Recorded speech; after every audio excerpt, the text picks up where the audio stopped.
Before I would further engage on my statement, allow me to give respect to the host. Kulangon o mga pag-ariami, mga lukasami,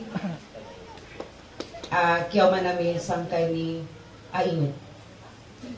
I was still very young then, but I already have a strong memory of how my ancestors talk about the Iranon. Since I was a kid, I always embody myself. I always embodied of being an Iranon in thought, pag-iisip, sa ko pamikiran, in heart, and in my action. I never remiss of my duty as an Iranon woman. Even on those early years, that woman empowerment became a national agenda and had become a national platform. Not even national, but United Nations platform, engaging the woman to contribute to the achievement of Sustainable Development Goals, the SDG.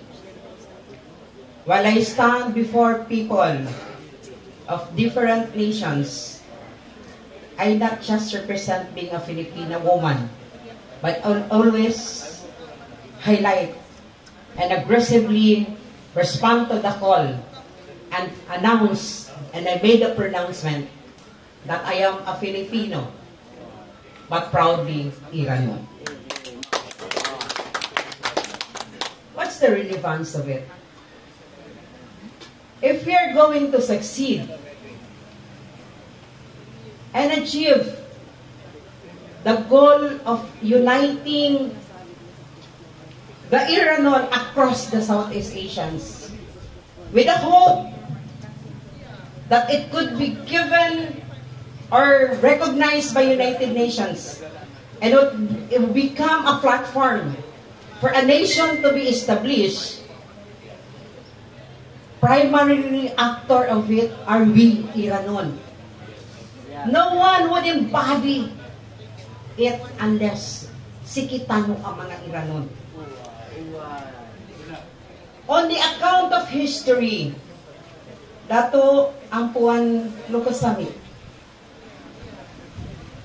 you never stop from telling us since the first day on how the colonialization had brought out or have broken us as people of this nation. And it's not obvious because even among us in the Bangsamoro, in the regional seat of government, we are experiencing identity crisis. When we Iranon by geographical location, because if you're the Iranon by geographical or territorial description because of the lake that is associated to its people that are residing in it, and we, the Iranon, that are also residing on the Idalum, the higher, the hinterland, but not as high in terms of the plateau or the level of elevations. I am referring to a technical definition of elevation because I'm a civil engineer by profession. And we in the Iragatan, it's part of the geographical landscape. Why I lost my thought. Nakita ko kagad biglang nakita ko kagad yung doing the engineering designs of it. You know? When we come to you sa Lanao, you always associate us with Maguindanao. Yes. Maguindanaon. And when we also immerse ourselves to the Maguindanaon, they would always associate us to be Maranao. And the latest of which was the gala night conducted in MSU. When they did recognize of the presence of all their alumna or alumni, it never had mention of Iranon. Or maybe out of the the overwhelming presence of alumni in that gathering, it had failed. Consciously, unconsciously, that the MC failed to name the Iranon. The role of the academic institutions is very, very important on us in leveraging the knowledge. Why? As you said, you have the human capacity to handle it because you produce a lot of genius and talented and intellectual people. Even I salute, personally, I salute all the professors and all our academic institutions. Magagaling, matatalino, may puso, may diwa, at nagtatrabaho. That this may just be something na on a personal level, pero napaka-importante yon sa amin. Importante ito kami. Pasensya sa Tagalog ko. Kasi I could look at the people here and the emissions and andun yung ating andun na naman, katuroso mga ano natin. Katanyo, due to an incident na minilapat ra kami. Minilapat. Yan yan na tumala na sa bakwakan niya, gagamitan niyo ang technology. Min-viral. Min-viral ito. So, di kinabusakan yan a matter of us. As kami alay idukuha namin ka-access. Na nagiging matter, nag-spiral yun eh. It multiplies in seconds. And it come to the consciousness of sa kami ang mga lusod-lusat yan, ang mga Iranon, that even the highest institutions built for Mindanao to leverage the knowledge na the Cameroon. Di Cameroon, Kiamong. Politically speaking, nalamong kami din matatagin. When we represent ourselves sa Iranon, they will always ask us, hindi ka ta? At amikater na miya, mga Iranon kami sa Kutabat, tingnan Maguindanao kano. You are so lucky sa mga pagariamya, mga Iranaon. Because you could always associate yourself politically to be the people of Lanao. And when regionalization came into the existence, when we tried to divide the Minsopala into just 5 provinces, and then eventually it became, in Mindanao, 6 regions, the more that it diminished because it create divide more to us. It's already they identify themselves to be Cotabatuans, Kidapawans, Mitsayapon, Dabawenyos. So in terms of doing the tracing as to where the distribution of the Iranon communities is not just going along with the diminishing or precipitation of our tangible cultural heritage. When I became the Executive Director of Cultural Heritage,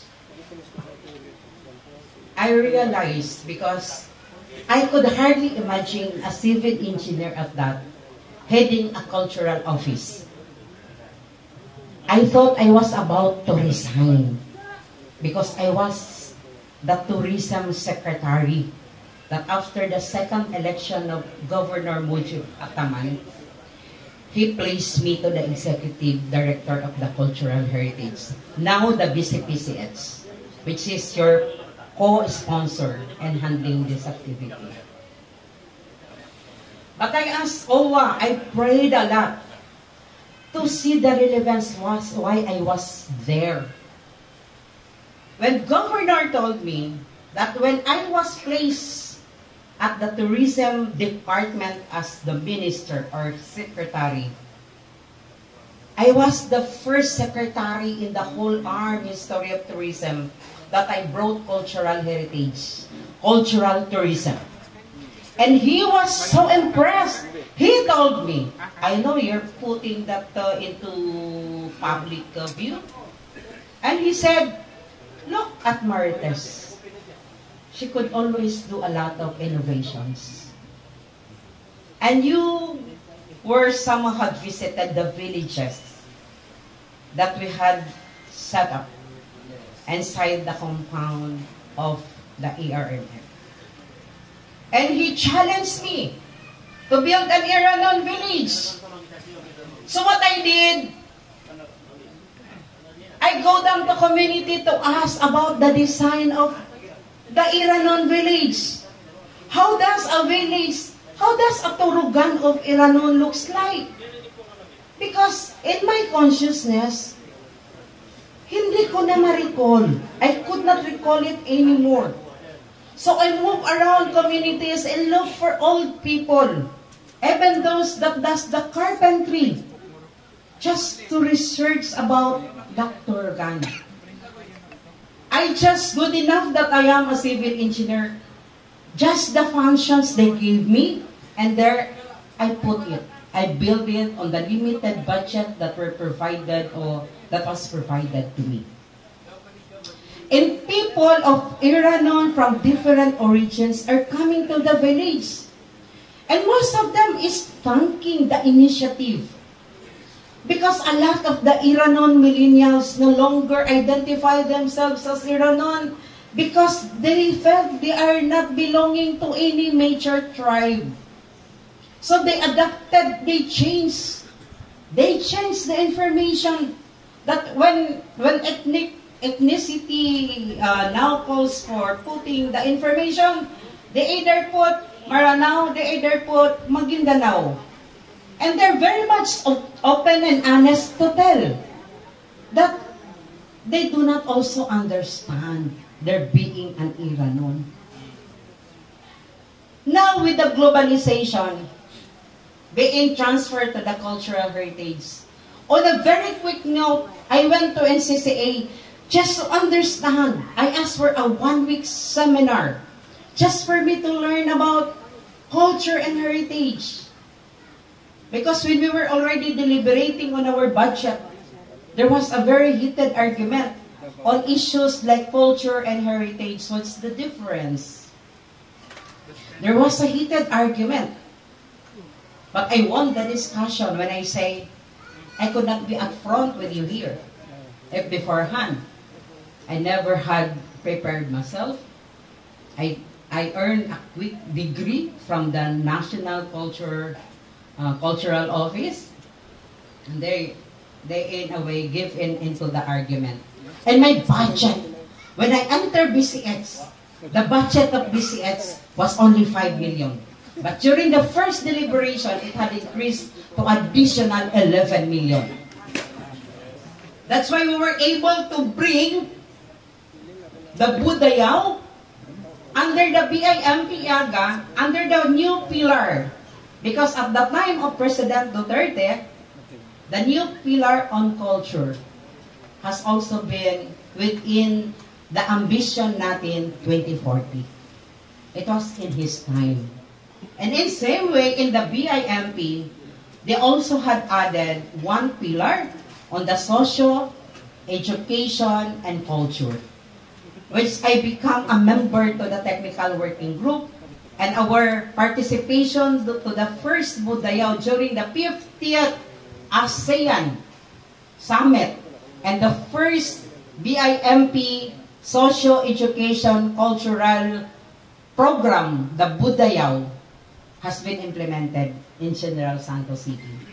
And if you could access on the document of it, you could have, nandito, punea dati sa kanyang arm, almost half of the pages of the documentation of the Budayao is our entry in the ARMM. And we were able to pull in all the cultural masters.